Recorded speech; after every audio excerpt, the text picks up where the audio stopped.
একই লেখা একই রকম একই মান হলেও শিক্ষকের পার্থক্যের কারণে কিন্তু নম্বর প্রদানে অনেকটা পার্থক্য হয়ে যায়। কোশ্চেনের কাঠিন্যের মাত্রা যেটা ডিফিকাল্টি লেভেল কিন্তু তখন সকলের জন্য সমান হবে, আমার সকল শিক্ষার্থীর জন্য কিন্তু সমান হবে। এটা কিন্তু তখন বুঝতে আমাদের সুবিধা হবে যে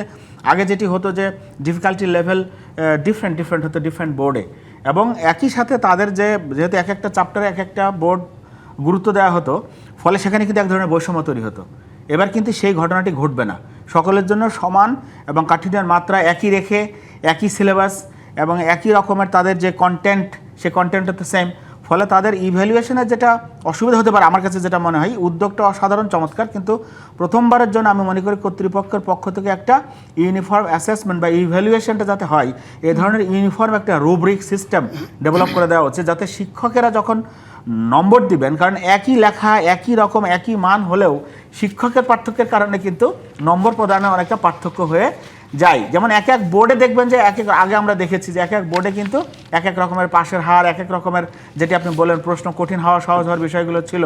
সেই জায়গাটি থেকে কিন্তু এখন ইউনিফর্ম একটা জায়গায় আসবার জন্য আমি মনে করি সরকারের পক্ষ থেকে একটা uniform rubric for evaluation for giving marks, নম্বর দেওয়ার জন্য আমরা কিভাবে, যেমন কেমব্রিজ কারিকুলাম যদি আমরা ধরি, সারা পৃথিবীতে একই প্রশ্ন এবং সেখানে কিন্তু নির্দেশনা দেওয়া থাকে যে কতটুকু লিখলে কিভাবে লিখলে কত নম্বর দেওয়া হবে, যাতে করে নম্বরের এই পার্থক্যটি আমার বোর্ড টু বোর্ডের মধ্যে এবং শিক্ষার্থী টু শিক্ষার্থী এবং শিক্ষক টু শিক্ষকের মধ্যে কমে আসে, সেই বিষয়টি আমি মনে করি যে এখন নজর দেওয়ার সময় এসছে। এবং ওই চ্যালেঞ্জটা যদি না